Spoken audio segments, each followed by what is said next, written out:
Okay, welcome to linear algebra course. In today's class, we are going to look at the practical applications of different mathematical algorithms that we talked about in last class. And gradually, what we are doing is we are transitioning towards machine learning.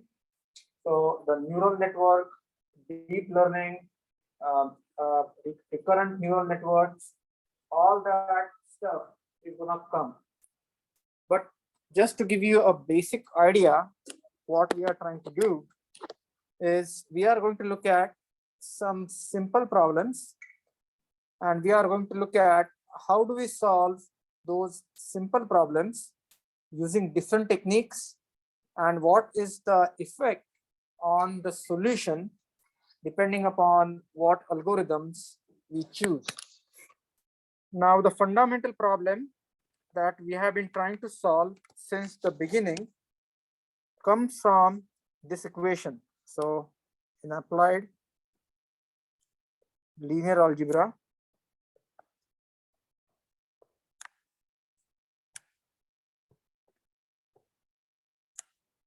this is lecture 14. So we are trying to solve this fundamental problem, that I have a matrix A multiplied by the vector X, and I have a solution B. Now this matrix A could be underdetermined, overdetermined, it could be sparse. So I need to find out the values of X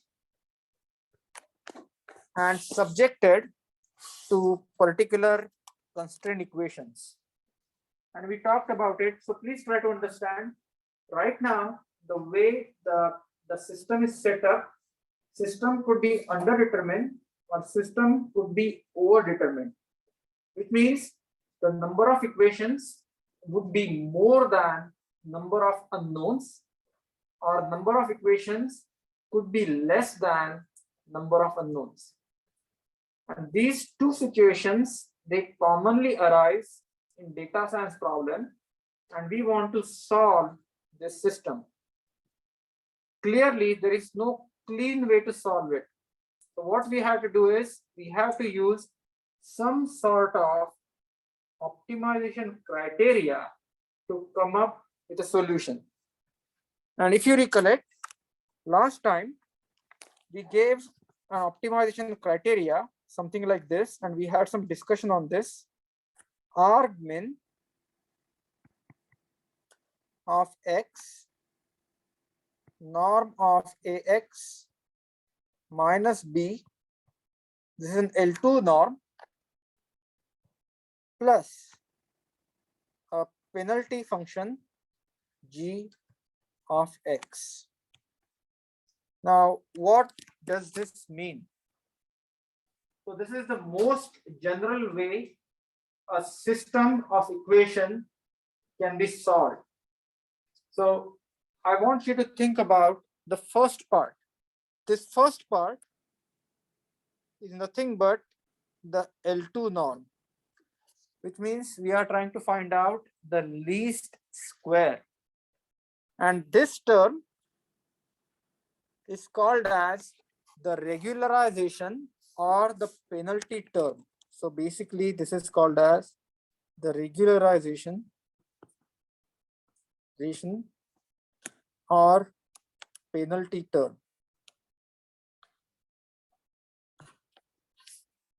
Now we saw that if I were to use maybe lambda times L1 norm, so if I were to say the taxi cab or Manhattan norm, so that gives me the sparse solution. So at this point, I'm trying to find out the solution that makes sense. So what happens when we have these different norms? And I want you to understand the physical interpretation of it. So at this point, it's like you have choice of different solutions. You can have the solution of X, you can find the X that is fully populated, or you can find the X that is partially populated with tons and tons of zeros. And at the end, this equation Ax is equal to B with the X value that you found out will be satisfied. But would that be satisfied like left-hand side is equal to right-hand side? No, it can't be satisfied with left-hand side is equal to right-hand side, but it can be satisfied in some approximate sense. And what approximation are we looking at? Are we looking at the least square approximation, or are we looking at the L1, which is the maximum distance type of approximation, or are we looking at L infinity type of approximation? So depending upon the approximation criteria that you choose, your solution is going to be different. A classic example is, imagine you have a GPS receiver and you want to go from point A to point B. Then to find the optimal route, in other words, to find out the vector X, you need to provide some sort of criteria. First, you want to go from point A to point B in the least amount of time, or you want to go from point A to point B avoiding the toll roads, or if you want to go from A to B using just the surface streets, not freeways, or if you want to go from point A to point B using just freeways. Depending upon the constraint or depending upon the criteria that you provide, you are gonna get a solution. There is nothing like right or wrong solution, but given these constraints, this is the best possible solution. So whenever we are trying to solve the system of equations, this is an important determination that what constraints or what criterions are we going to use to choose the right solution in that equation. And again, these mathematical expressions are solved using some sort of numerical algorithm. But what happens in the case of numerical algorithm, and this is a very common problem, and when we are trying to solve the problem in machine learning, is we don't want that solution to be super restrictive. In other words, we don't want system to be over constrained. What we want to do is we want to make sure that the solution is good, but that is robust. So it's not like if you get additional information, all of a sudden the previous solution that you computed is completely invalid. So you don't want to over constrain and you don't want to under constrain. So overfitting and underfitting problem is a problem that always is discussed and addressed when we solve a machine learning problem. So if you think about what is machine learning, or for that matter, neural networks are universal function approximators. What does that mean? And always remember in terms of function approximators. And that is, so the simplest possible function approximator is a regression, which means you have some values of y, some values of x, and you want to find out a function y is equal to f of x. So once you substitute a new value of x, you will get reasonably good value of y. It could be in terms of prediction. What means is, if it's a picture, it's a differentiation between cat and dogs. You get the data, picture data in terms of pixels. You feed that data, that function approximator, and that function approximator will give you 1 or 0. Maybe 1 stands for cat, 0 stands for dog. Or imagine that you want to find out housing data. Say, for example, what would be the share price tomorrow based on the historical trend. then you provide the values like volatility, then the float, the number of shares that are being in the market, the price fluctuation, and based on all that information, that universal function approximator will give you the approximate price of the share. And believe you me, it works fairly well.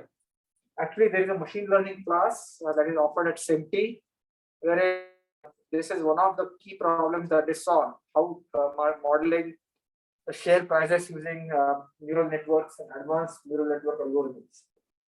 So you are welcome to check that course out. But at the end, here is the basis that we want to find out some sort of relationship between input and output. When we try to fit a straight line, the line fit, it's usually a linear relationship. But that relationship doesn't have to be linear. It could be a non-linear relationship. And that is where the regression comes in picture. So what is regression?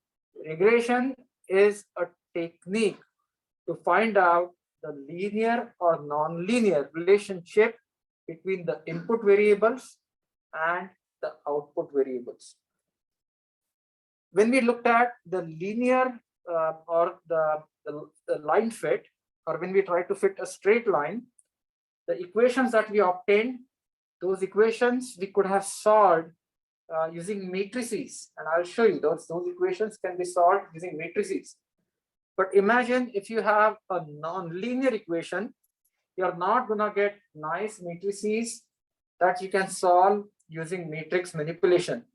So you will have to use algorithms or numerical algorithms like gradient descent to find out the solution.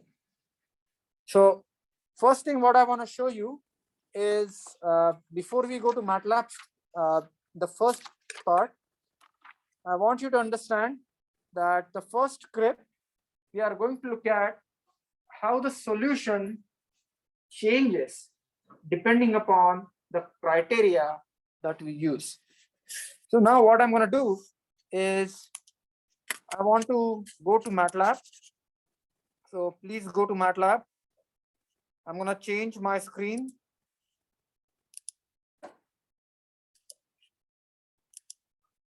And everyone should have this MATLAB script in front of you.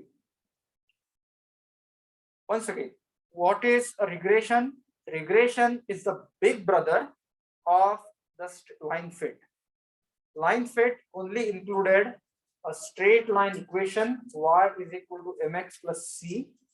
Regression could include the a square function or a cubic function or some nonlinear function.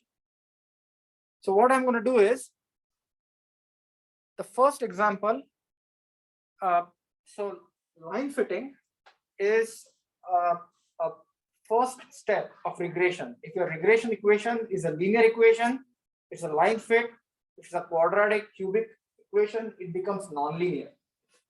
So what I want to show here, and this is something that I would encourage you to try with me, is we have this relationship between x and y. So I have some y data, I have some x data, and I'm going to use the MATLAB function fmin search to find out the correct fit between the output, which is y, and the input, which is x. So how does the syntax look like? So P1 will give you the coefficients for fit1, and please understand you need to provide a guess to start, and I have provided this information.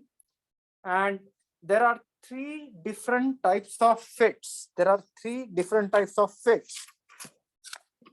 That's why if you go down, there are three functions. So if you go here, there are three functions. So what I want you to do is, so I want you to look at fit1 m, this gives you the difference x naught 0 times x, x0 2 minus y. This is one type of fit. Then this is one norm. This is the second norm. This is the third type of norm. So you can actually run the first section and it will give you the solution based on the different norms that you choose. So just run the section. And once you run the section, you should be able to see the plot. So I'll show you what this plot is. So in this plot, there are three types of fits that we are finding out.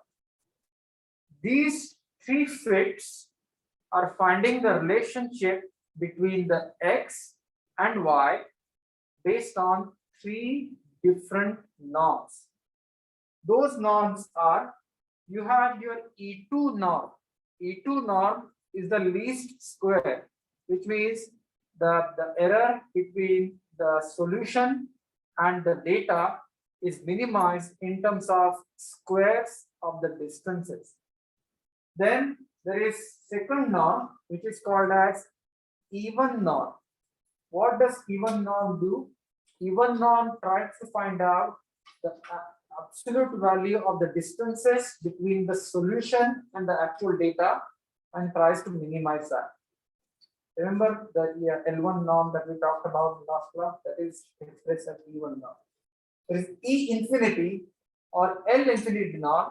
So what it's going to do is, it's going to find out the maximum distance between the data and the solution, and we'll try to minimize that.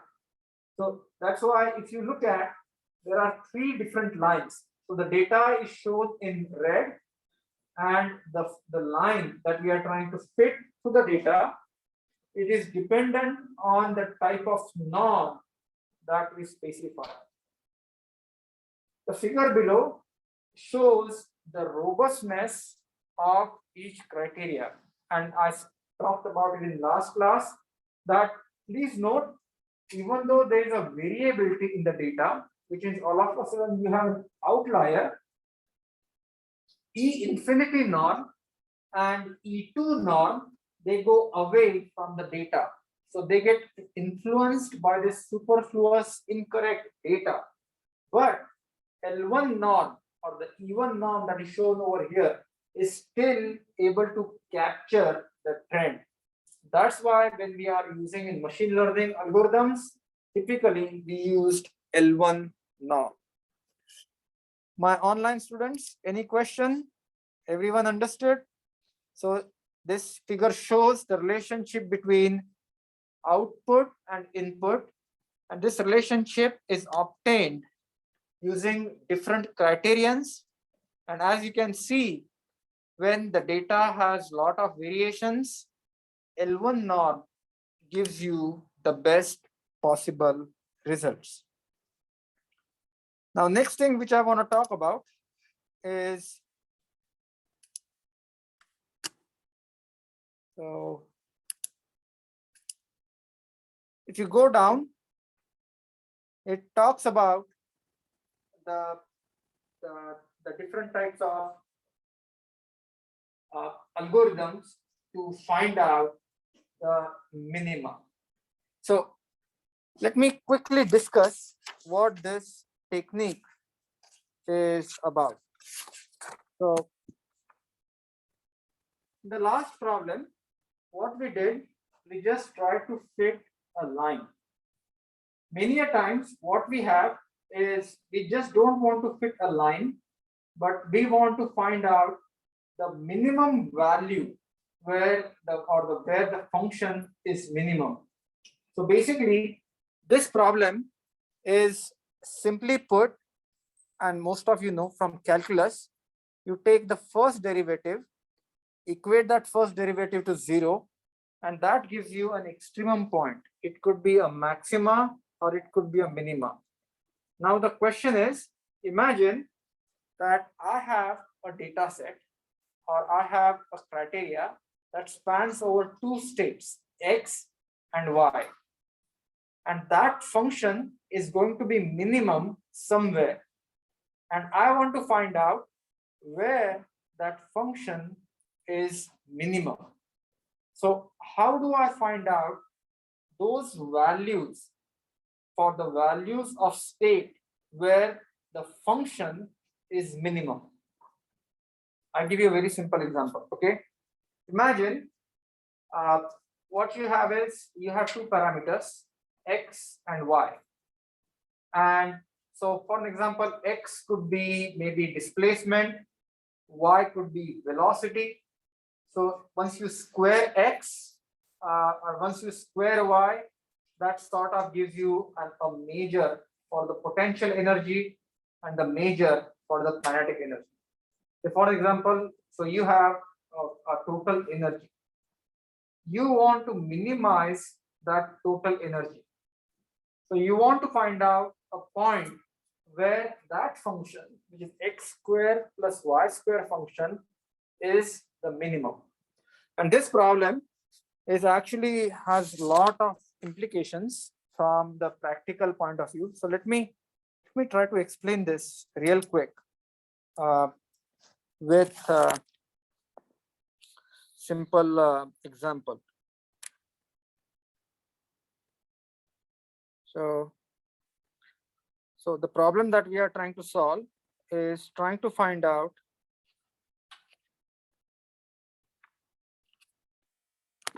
so here is the problem that we are trying to solve. Say I have a spring and mass system. I have a spring and mass system. This is spring, this mass. K is nothing but stiffness. Stiffness is nothing but force and displacement. So for example, if you have a spring, you attach the load, the spring extends. So the extension of the spring is proportional to the load that is applied. And then you have this mass. So energy in the spring is nothing but area under this. So this is a triangle. So the kinetic energy and potential energy are the total energies. So potential energy is given as 1/2 k x square, where x is the displacement.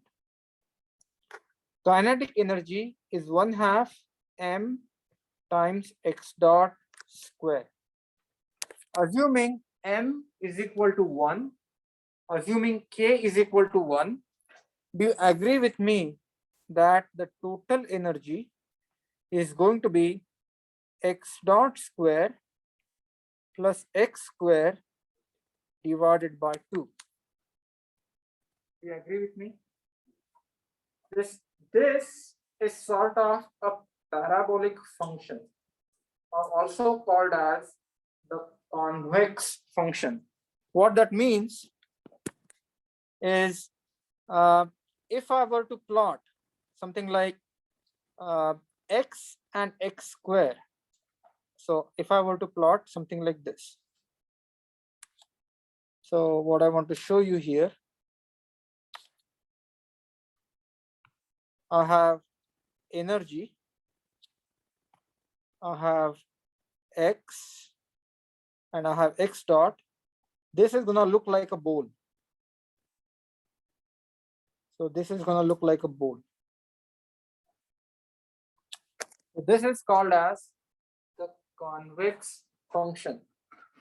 And please try to understand, the system would go to the equilibrium position when the energy is at minimum.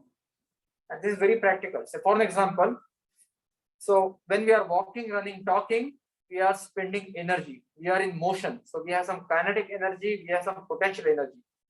When we are resting, we are not talking, we are stationary. So our kinetic energy is minimum our potential energy is minimum. So that is the natural state of equilibrium for the system. Now the thing is, I want to find out where that equilibrium is. So where is what at what point? At what point the total energy is least or the minimum?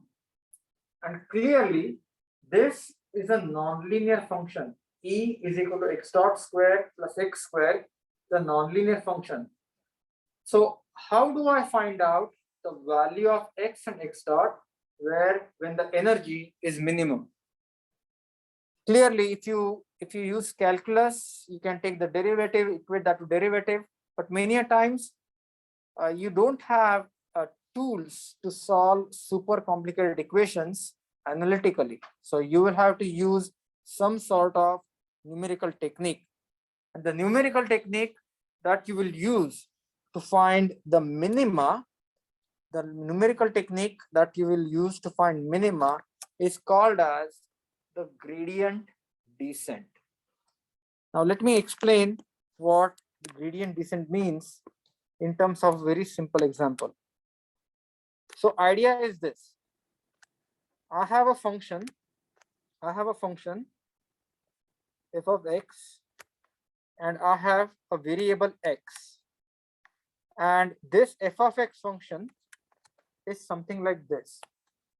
What I want to do is I want to find out the value of x when f of x is minimum. That is the purpose of gradient descent. Now please understand that if I have a function which is something like this, if I have a function which is something like this, there are two minimas. So there is a minimum value here and there is a minimum value here.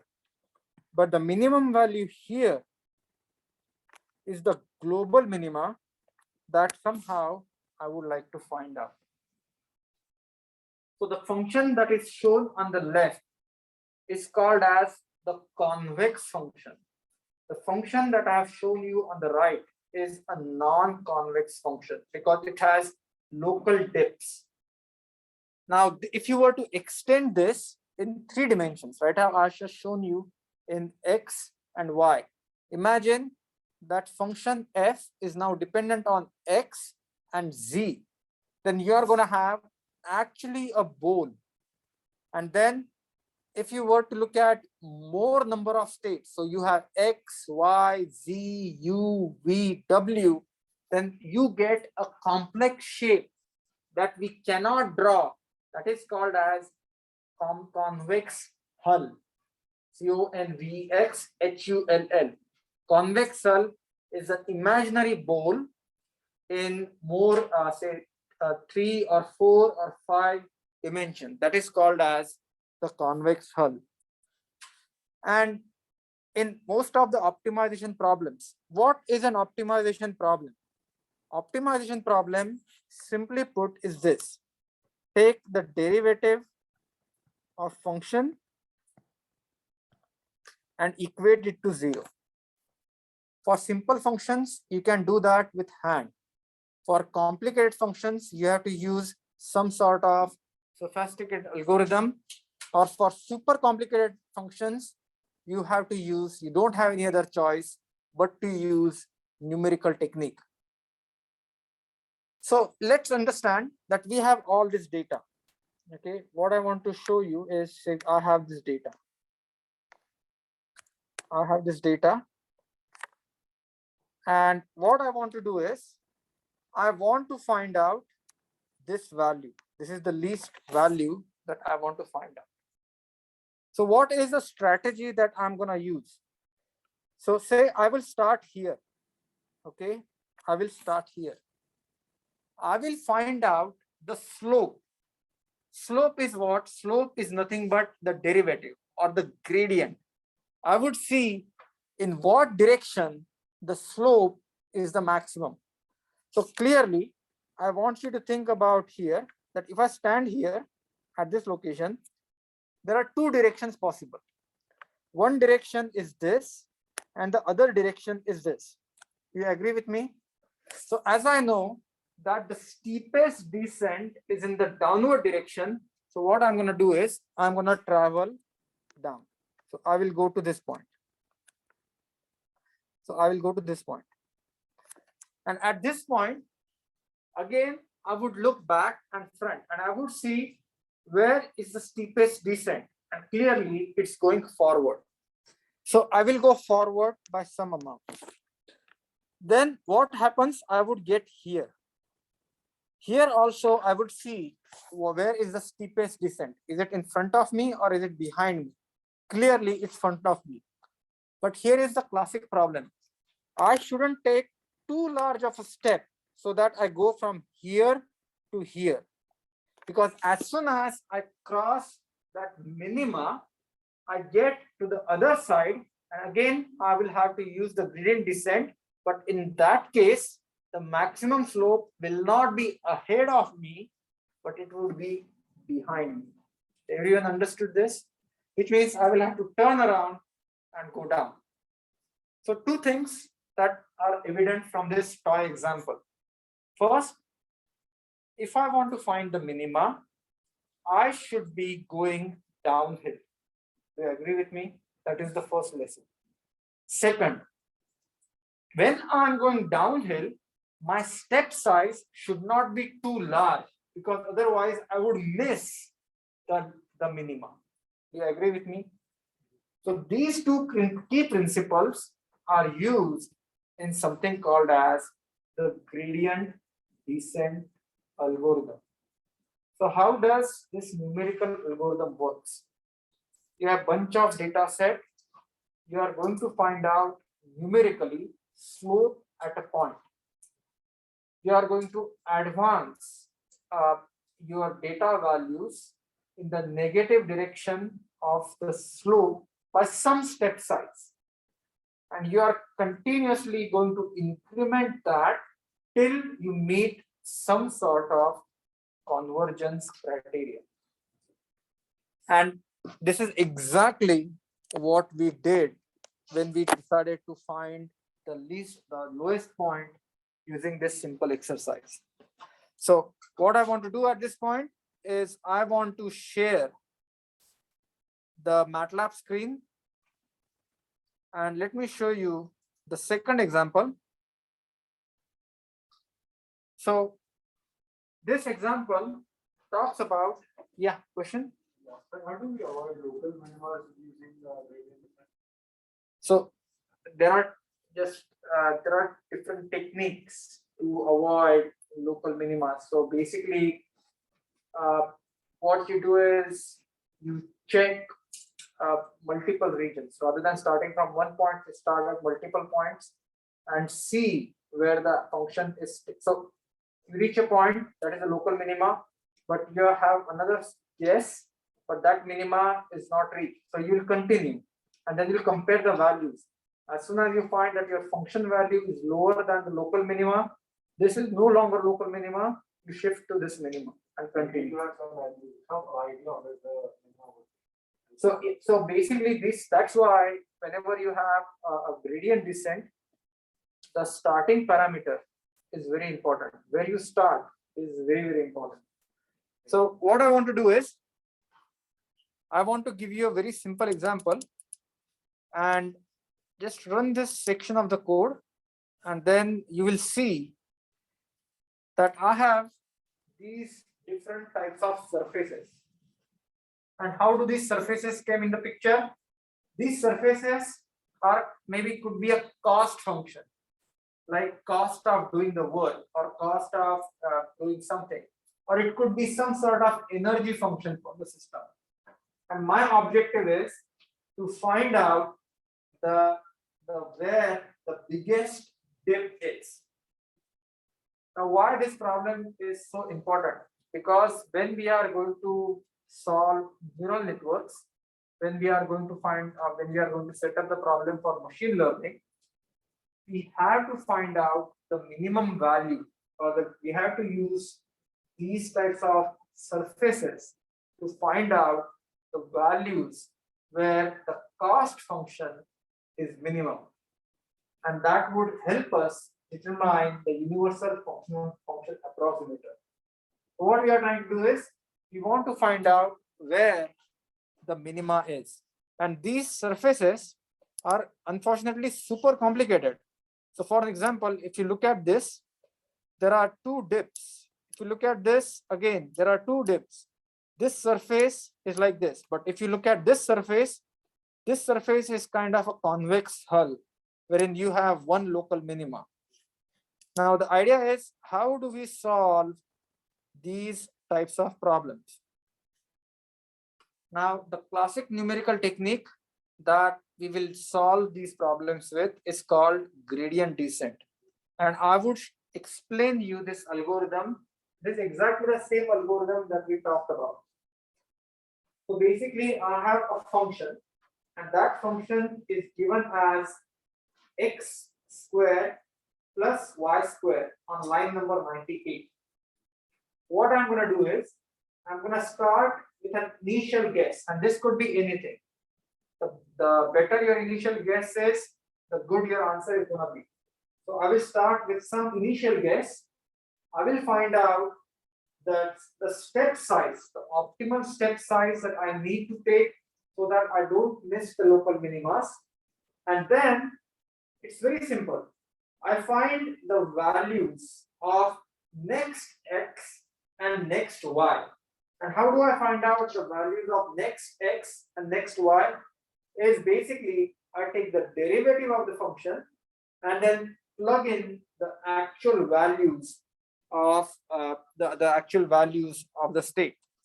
So let me show you what is happening here, and this is super important, so I'll spend 1 minute on this. So what I have is, I have this function. This function is x squared plus 3y squared, and I want to find out where this function is minimum.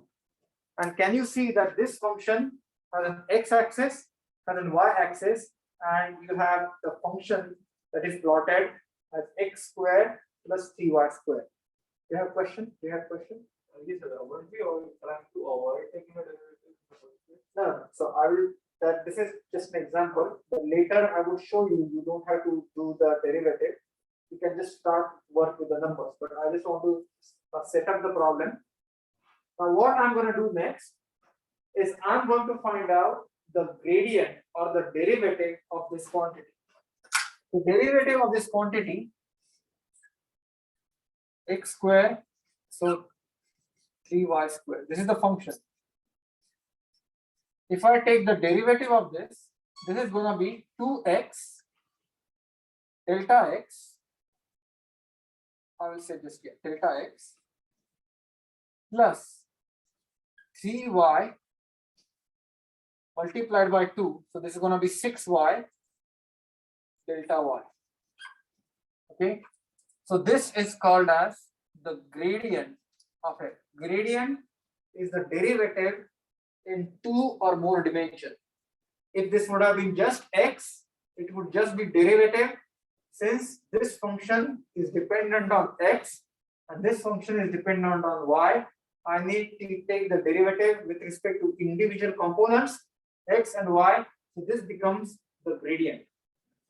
Now what I'm going to do is, I need to travel in the direction of maximum gradient. So I'm going to start, my initial value of x is going to be 3, and initial value of y is going to be 2.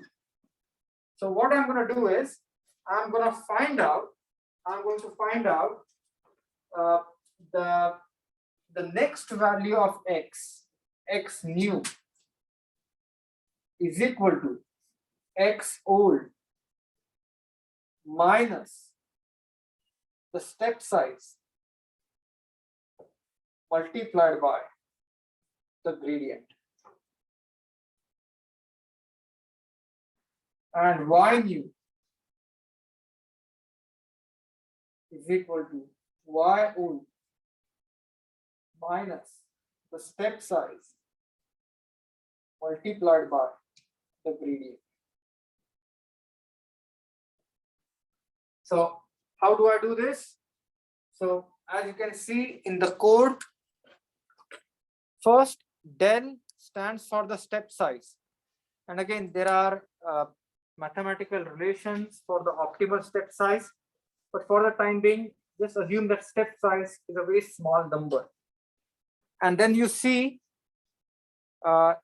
in this x is 1 minus 2 times del multiplied by xj, and y is 1 minus 6 times del. If you expand this equation, that equation becomes xj minus 2 multiplied by the step size multiplied by xj. So basically, this equation, I will just write this down. This becomes step size 2 multiplied by x whole. That is what that equation is going to look like. And this equation is going to be minus 6 times y. Are you with me so far? Huh? Yeah, because check this out.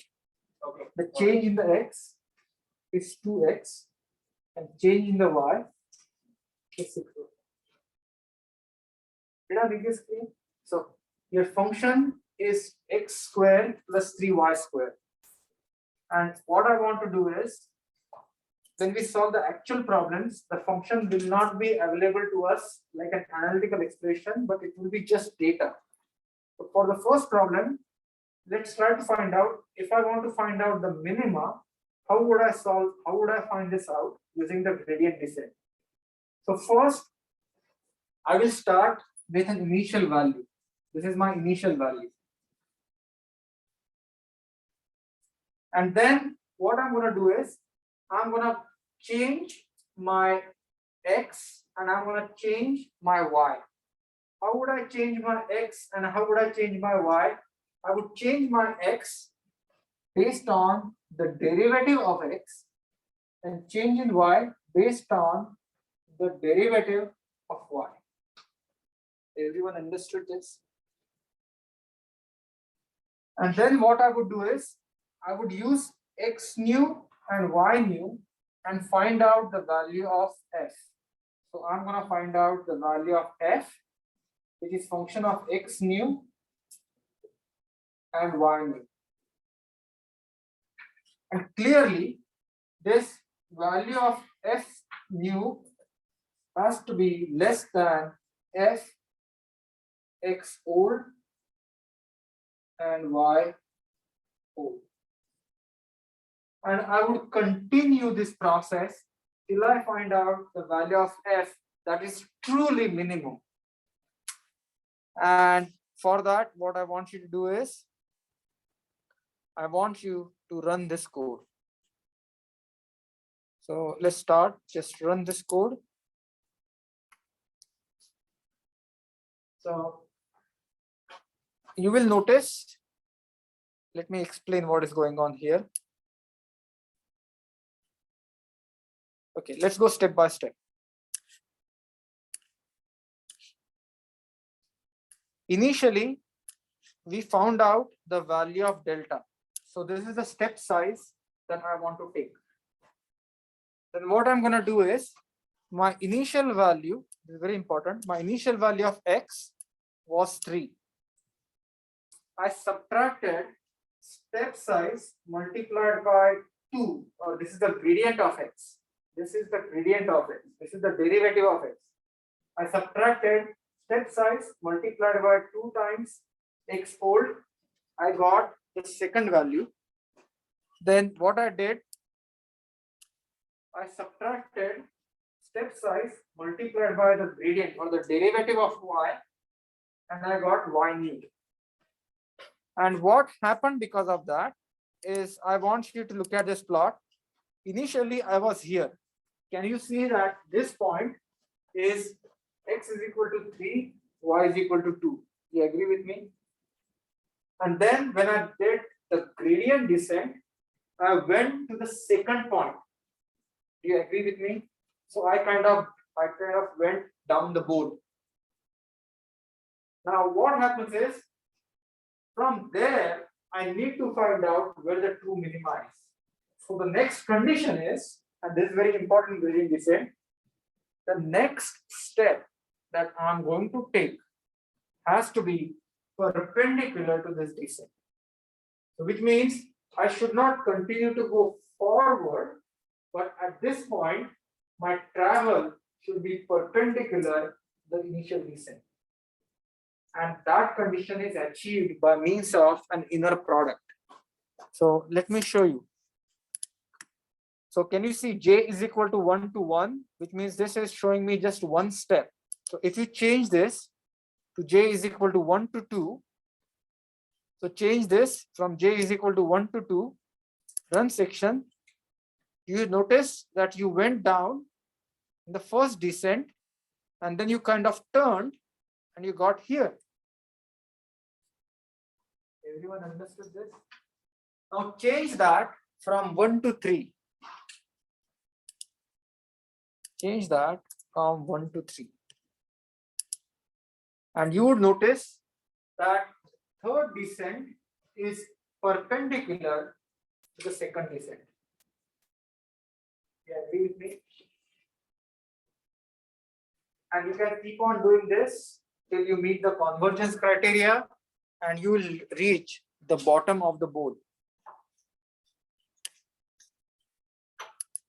My online students, are you able to run this code and see the gradient descent?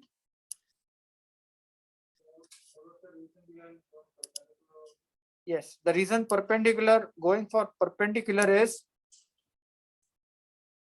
if you think about it, if you continue to go in the straight direction, you are not gonna go to the actual minimum. That's why what you need to do is, when you once go in the descent direction, then you need to go in the perpendicular direction so that you are going towards the true minimum value. Mathematically, how is it achieved? Mathematically, the previous gradient, basically the inner product of previous gradient descent, the next gradient descent is set to 0. So that is shown in the code. So if you look at in the code, that is what is done. Now, is this the only way to find or go to the minimum value? And I cannot emphasize less on this. Okay, let me give you a big picture. How many of you have done some sort of neural network modeling analysis? So here is the basic procedure. You construct a network. What is a network? Network is a function. It could be, it's a nonlinear function. Nonlinear function approximated with stepwise linear function multiplied by the weights. And think of it, there will be hundreds and thousands of weights. Okay. Then what you want to do is, you want to tune those weights. In other words, change those values so that finally it matches the given data. So if you think about it like it's a regression. So finally you would do your magic, and then basically if once you feed your data, it will give you the output that you actually see. So that gives you a function approximator.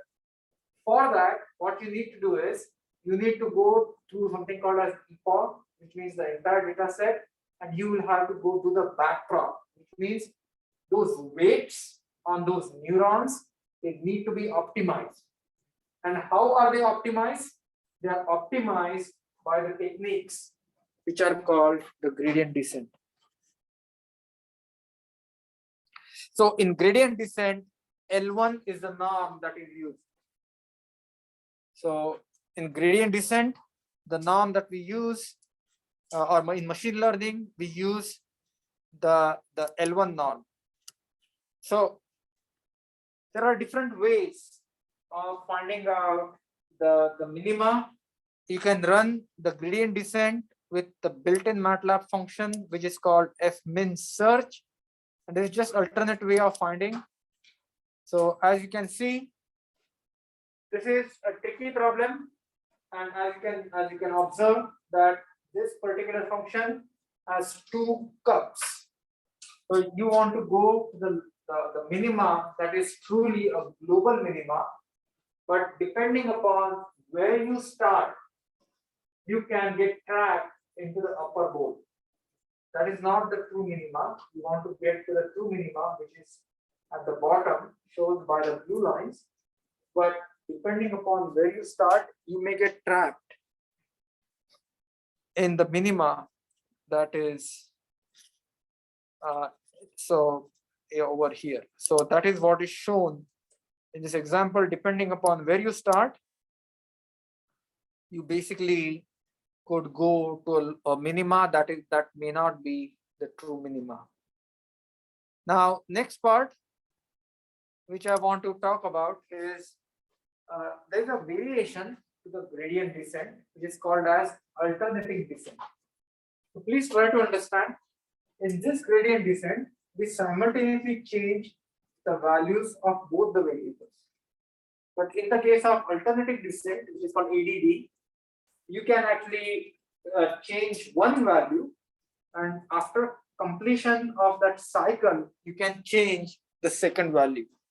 So this is an alternate way of solving the gradient descent problem.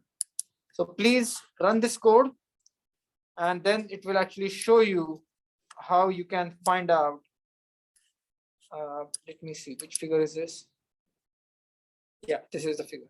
So it will show you the alternate descent technique. And if you want to look at the top view, again, this is the top view of the bowl, and then this is how the alternate descent can be implemented. And please try to understand that I would encourage you strongly to just look at the code and then try to identify what section of code is doing what, and then try to correlate that with the discussion that we are having in class. So even though I have given you the code, these are like 30-40 lines of code. I would encourage you to go through the code line by line, because if you are going to work on the project for this class, you would utilize some of these codes.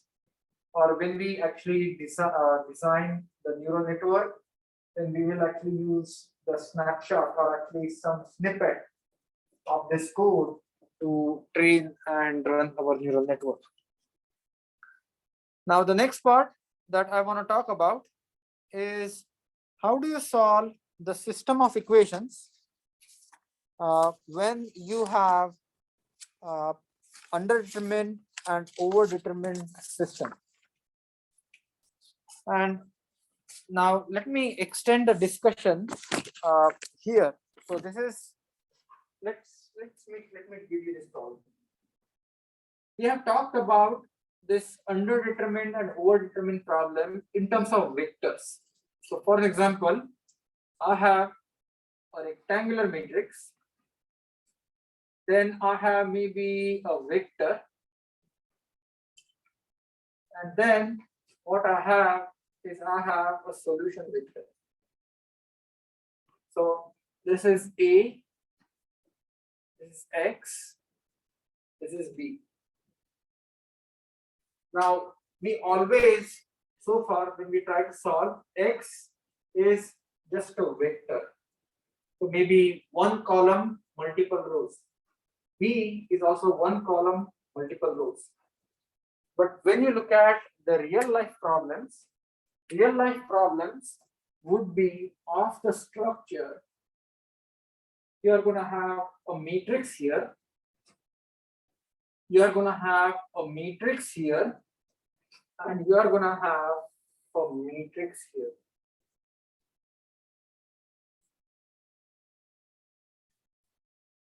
I tell you the practical application where something like this happens. Say you are trying to capture the image, and you are trying to capture the image, but rather than taking one snapshot, you have a fantastic camera. Every second you can take 10 or 15 snapshots. So what you have is you basically have 10 images which are very close to each other of the same object. What that means is now you have the data which is representing the same object but at multiple instances. And your initial conditions or the condition, lightning condition, camera condition, they are same. Now what you want to do is you want to use this data, the input matrix and the output matrix, to find out something called as this. And if you look at the way the statistician describe it, it is something called as the weights. They don't call it as a solution X, but they call it the weights X. So you want to find that out. The other problem that is quite common, same problem. So you have this, and maybe you have something like this, and maybe what you have is you have a system of equation, something like this. So you could have an overdetermined system, you can have an underdetermined system, and these systems arise from very practical applications. In the example, if you have a GPS measurement, and all of a sudden at one instant, 4 satellites are available. All of a sudden, second instance, you go to the tunnel, and out of those 4, only 2 satellites are available. So basically, your system goes from underdetermined system to overdetermined system, and still you should be able to calculate the solution. So in the next problem, I just want to set this problem up. And to solve this problem, you need the MATLAB toolbox, convex toolbox, CVX, and I hope that you have the CVX toolbox. What you need to do is you need to run this section. And in this section, what happens is, I'll explain what the problem is. So you have a system. In that system, there are 100 variables. In that system, there are 100 variables. And what we are trying to find out is, depending upon what conditions we apply, you get different values of these weights. And sometimes if we just solve a vector equation, we call it the values, but when we are trying to find out the matrix, it is called as the weights. So if you go down here, we are trying to find out the weights. Now, if you extend this to a system where your number of vectors are 100 and your matrix size is sort of 500, so you have a big matrix and your number of vectors that you want to find, they are 100. You can run this section. Oh, sorry, this section. You can run this section, and you will notice that depending upon what norm or what algorithm you choose, your weights will be different. So for example, P inverse X DAG is equal to P inverse is the pseudo inverse or sort of the L2 norm. If you go down,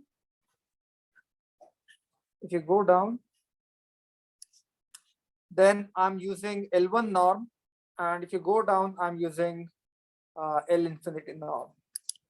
Extend this discussion further.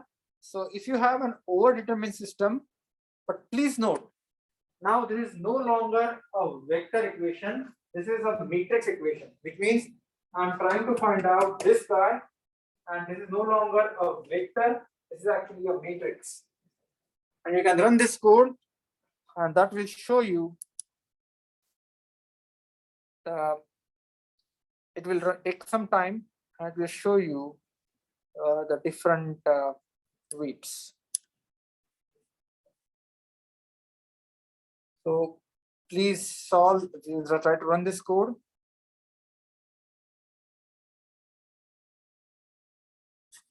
And then it will run through the iterations, and then it will give you the weights.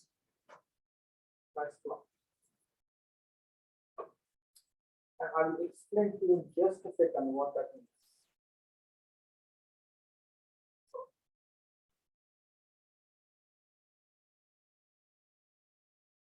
Let it run.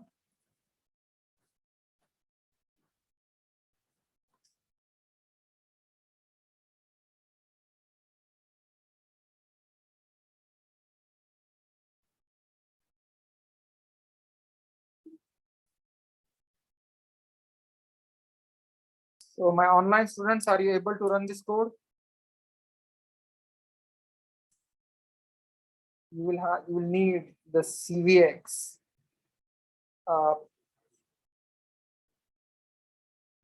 installed.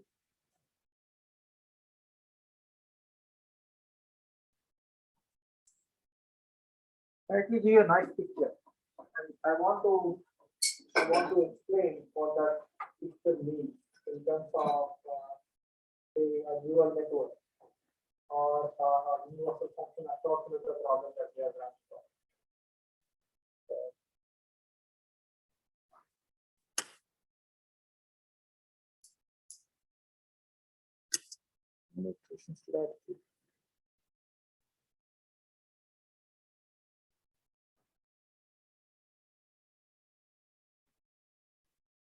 MXP.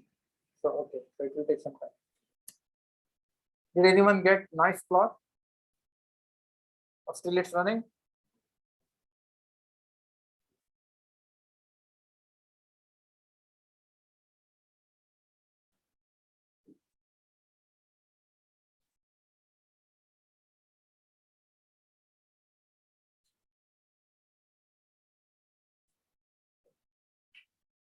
So basically it's doing the optimization, and then it's actually looking at the step size and everything.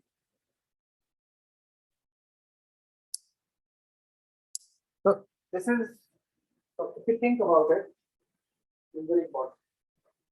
All said and done, at the end of the day, when you are going to solve the neural network, our system is going to look something like this. The idea is, rather than just finding out one variable, we are going to have the variables along, say, along m and n directions. So there will be m times n weights in this solution. So this algorithm, the way it's set up, it can actually solve a neural network problem. So, and as you can see, it will take some time because it has to go through the iterations. But at the end, it will actually give you a sort of pictorial representation of all those weights that can be used in our universal function approximator. I would encourage you to try this. It's taking way too much time on my machine here. Yeah, but I just have one last point to discuss.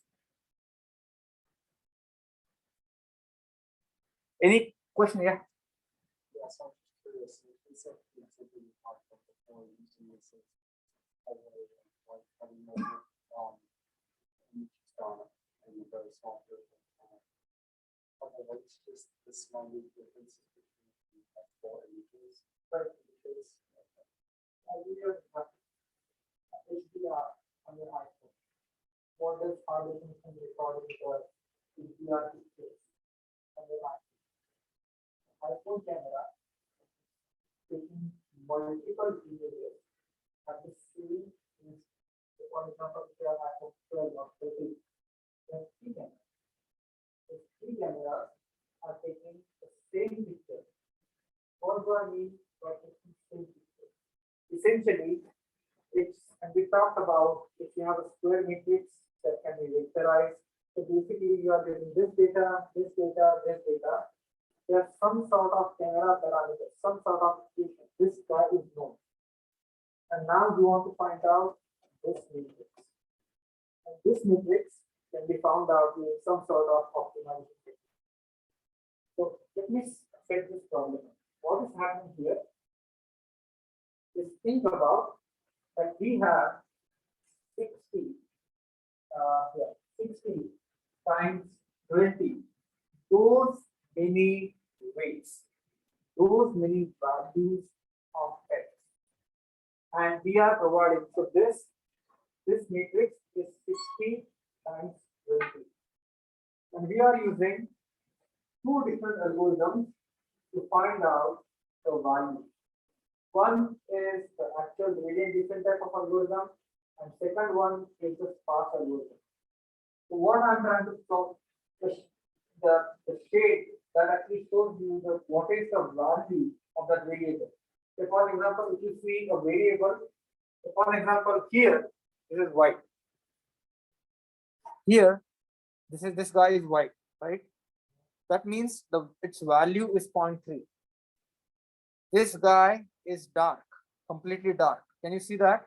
That means its value is minus 0.3. If you see this yellow guy, that its value is 0.2. So these are actually numbers. These are the weights. And these weights are computed from different optimization algorithms and different norms that we talked about. So if you look at here, yeah, question? Oh, because we are using different optimization criteria. So, okay, let me show you. Let me show you what it means. Okay. Can you see that? So I have 20 times 60, that is 1,200 variables. I'm trying to find out. Those variables, in statistical language, are called weights, not the values of x. Those are weights. So I'm trying to find out this. But when I use the algorithm on top or the optimization criteria on the top, I get a fully populated variable. So my variables, most of them are non-zero. But now, if I look at the bottom one, the calculation, in that is actually sort of a sparse vector, sparse matrix, because a lot of these are zero. So depending upon the criteria I choose, I would get, this is sort of the sparse solution, and this is a fully populated solution. And what I want you to do is, I would encourage you strongly to look at this minimization norm that I have used. So what this is nothing but an L2 norm, as you can see, norm AX minus B, comma 2. This is the L2 norm plus land J norm X1, that is the L1 norm. So I have L1 norm and L2 norm combined together, which is nothing but similar to the lasso technique. And the last part which I want to talk about and conclude today's class is regression is at the heart of machine learning algorithms. So the takeaway from today's class is regression is relationship between input and output. This is a fundamental machine learning problem.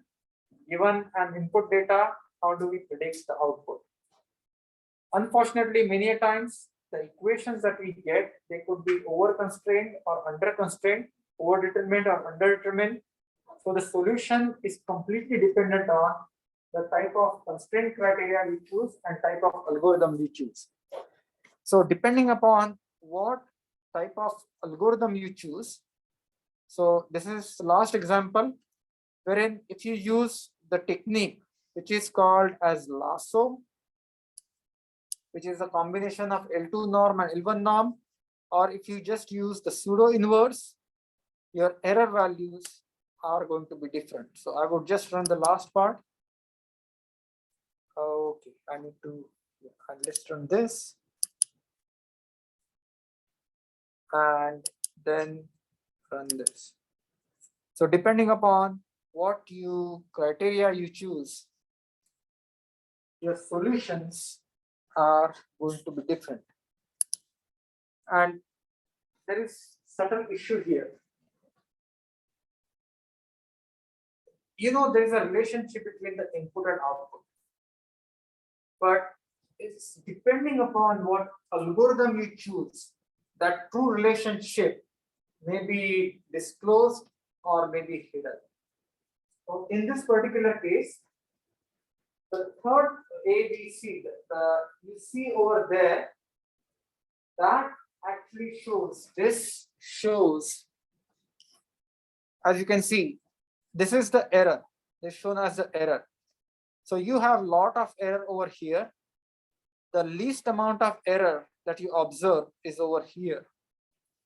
There is more error over here. And these are the box graphs of the error norms. So the key idea here is, depending upon the algorithm you choose, you would see the true nature of the relationship, or that nature of the relationship may not be visible. So it is very important to use the appropriate algorithm for finding out or for solving the data analysis problem. So I'm going to stop here, and I would be happy to answer any questions that you may have.